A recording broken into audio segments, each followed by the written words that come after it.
we're actually changing up my IVIG regimen. Even though I've been on it almost a year, we are still changing what we do.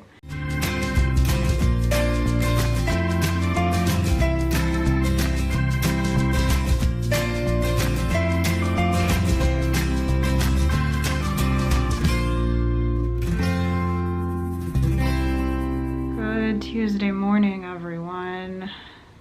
I had a rough night, but I am glad I got just enough sleep to be up and functional this morning for my IVIG. And thankfully, I don't really even need to be all that functional for IVIG because I can just take it easy through the entire infusion. Today, I wanted to give y'all a more detailed run through of my IVIG regimen, starting with what is IVIG?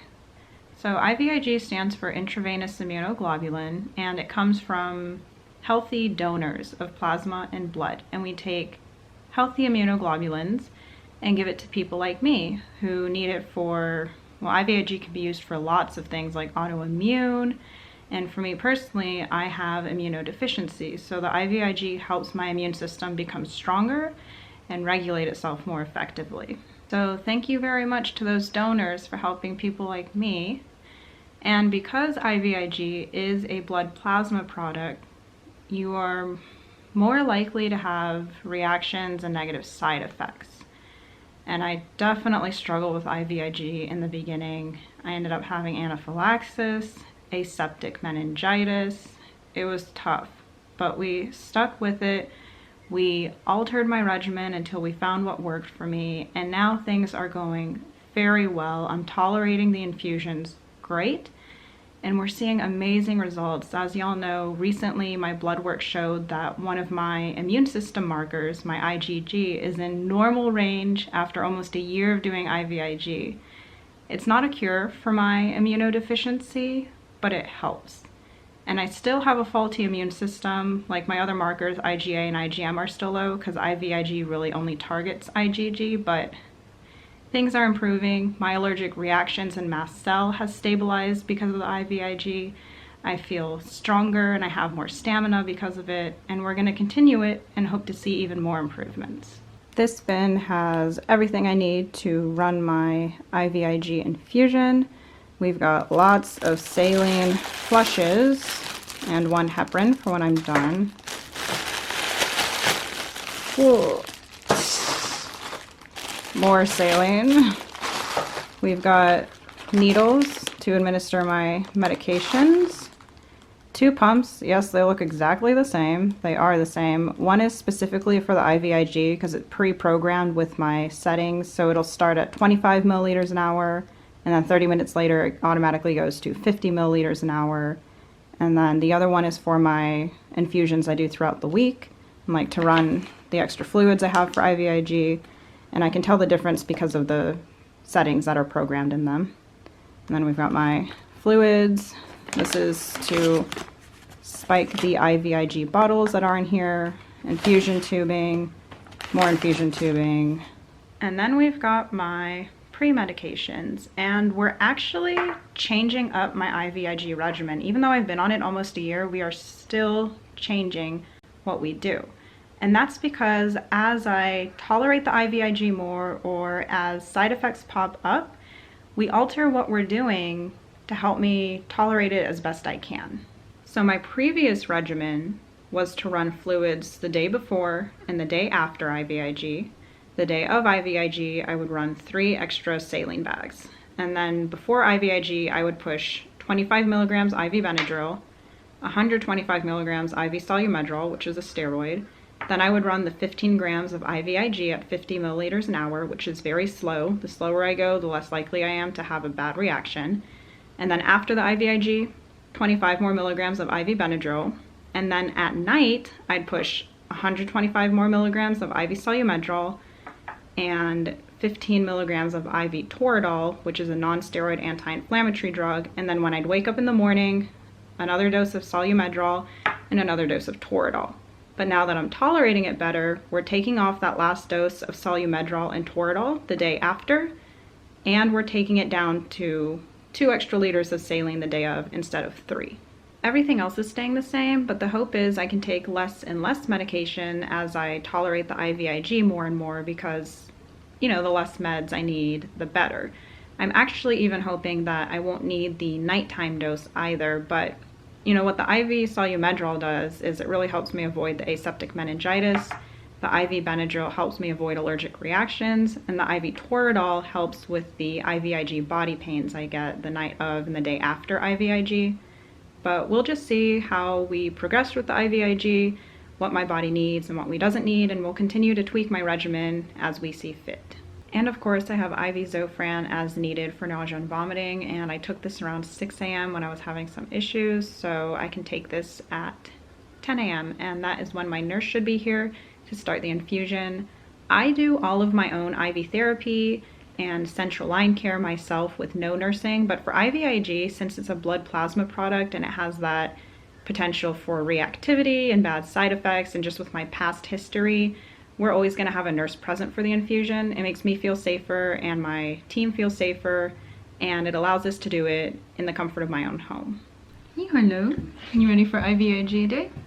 Well, my nurse should be here soon, so I'm going to push my pre-meds. I actually don't need your help for this.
That I push the medicines differently. The IV Zofran I didn't dilute, meaning mix it with saline, because it doesn't give me any side effects, it just helps with my nausea. I didn't dilute the Solumedrol either because it comes pre-diluted. The medicine is stored at the top and there's sterile water at the bottom and a bead in the middle to separate the two, and when I smushed it, the bead went to the bottom, the medicine and water mixed, and the bead helps to really mix it up, and then I pushed it slowly. The IV Benadryl I do dilute because it even says on the bottle high potency, and if I don't dilute it or I push it too fast, it actually burns going in and it hits me too hard. I don't like how it makes me feel, so I dilute it with the saline and I push it slowly, and I'm actually still pushing it very slow. And once I'm done with the 25 of Benadryl, I'm done with my pre-meds. I've just got to wait for my nurse to get here and start the IVIG. Done with the Benadryl, hook up another saline. Saline goes in between each medication. It kind of acts like a neutral buffer because there's still Benadryl in my line, and if another medication touches the Benadryl, it can cause a bad reaction. So saline is kind of like, I like to call it a neutral buffer. And of course, all of the needles go in the sharps container.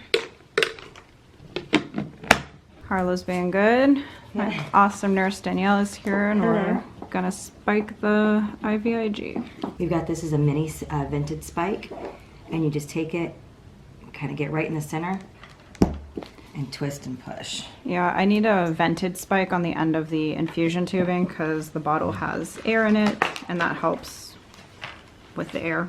Right. The air. And then I'll end up priming it out as well, like getting all the air out of the line too. Yeah, because there's air all in the infusion tubing, and that's not good to put into my bloodstream because you don't want all that air in your bloodstream. Yeah. So when we load the pump, you do blue to blue. There's a blue arrow right there, and then we've got this little blue piece. Yeah. This is basically exactly like the tubing for my normal infusions I do throughout the week. Then we turn it on and make sure that everything's right as your orders are supposed to say as far as The settings go. settings, yeah. That's obnoxiously loud. I'm surrounded by beeping pumps. Yeah. And the IVIG is infusing. Okay, well, finished my IVIG, and if y'all remember, I went to the gynecologist recently and she ordered some blood work, and one of the wonderful things of having home health and an awesome nurse and a central line is we can draw blood here. So we've got the vials and the port. Vacutainer. Yes, I love the vacutainer. Thankfully getting blood return, and so the first one I draw back and we waste it, right? Because there's a mixture of saline in it. Okay. Yep. Do you want to connect this yourself? Sure. Okay. Then I'll let you. Ooh. You just kind of pop that. I'll show you what to do. Watch. You just go like this. Pop that in there. Let it fill up, and then you're going to pull it off. When do I? And let it fill a little bit more, because we're going to have to get 2 different labs out of that one. That should be good. You can pull it off. Now, do you want to do this one yourself? Cool. Yes. I know. So you Can just see how it feels? Yeah. I just push it in. Push it right in. Yep. Oops, Got that was it? tough. Yeah, I usually do it Oh, like that. there we go. You go. Cool. Yeah. This one will probably go a little easier. It's got a kind of a thinner top. Okay. But normally I just kind of use this as leverage. Oh, gotcha. Yeah, I probably did it the hardest way possible. That's okay. And I'm slowly rotating because we don't want the blood to hemolyze. So that way before we take it to Quest and have them spin it. Cool. Is this done? And yep, that one looks great actually. Thank you. Pull right out, yep. Okay. Last 2. It's for the CBC. Oh yeah, that one was easier. I had a feeling. If ever you do any of this at home, you never want to rotate fast at all because that can cause it to hemolyze as well. So we're just nice and slow. Gotcha. Cool. That one. That'll fill up a heck of a lot quicker. Is this one done? Yeah, that's plenty for a CBC. Oh, Oh, and you just take that off. That and then the vacutainer? container. Yep, and then you're gonna push 10 cc's in or 10 milliliters. And I have to do the Benadryl Yeah. too, so I will get that done after this. Much easier than getting a peripheral stick and going to Quest. Yeah, it's great. Now, when you're at the hospital, do they use your port for blood or do they stick you? They use my port. They do. I've been having issues with blood return, but I did the port dye study, and it's only because the catheter kind of gets stuck on the vessel wall. There's nothing dangerous about that. It's just annoyingly sometimes I don't get blood return, and if I like do the tricks like turn my head and cough and put my arm up, it should help. But we got blood return this time. Yay! That worked out great. I'm just going to push the Benadryl and then hook up to my saline bag. Well, Danielle is off to drop my blood work at Quest Diagnostics. I've pushed my Benadryl. I'm running my saline. The next liter of saline will be run later tonight, and I'll push my next dose of Solumedrol and my dose of Toradol tonight as well. Well, I am actually feeling pretty worn out from this infusion. Because it is a blood-based product, each dose will vary a little bit, and so it can also vary how it affects me each time. Last time I took it, I really didn't feel all that lethargic. This time I do, and that's totally okay because I have the rest of the day to take it easy. Because of how I'm feeling, I'm going to be ending the vlog early. However, I do want to let y'all know I spoke with my surgeon today about the feeding tube pain and problems I've been having that I mentioned in yesterday's vlog. And she thinks the first step is to go one size longer in tube to see if more room helps with the pain. Though one of y'all did mention my excess vomiting and dry heaving could be causing abdominal pain and extra pain around the tube site, which is a very good point, and my surgeon even mentioned that as well. But we are gonna exchange my tube again, and my home health company is going to try to overnight me the next size up because my surgeon already sent in the script for the new size, and my surgeon even said She has okayed me to change the tube by myself here at home. I feel confident enough to do so, so that might be happening tomorrow. We will see. Fingers crossed and prayers that this infusion goes well with the tweaks we made to my IVIG regimen. I'm confident it'll go well because I'm tolerating the infusions more and more, which means I'll need less and less medications, and we're just going to keep adjusting things as I progress with the IVIG and see what my body needs.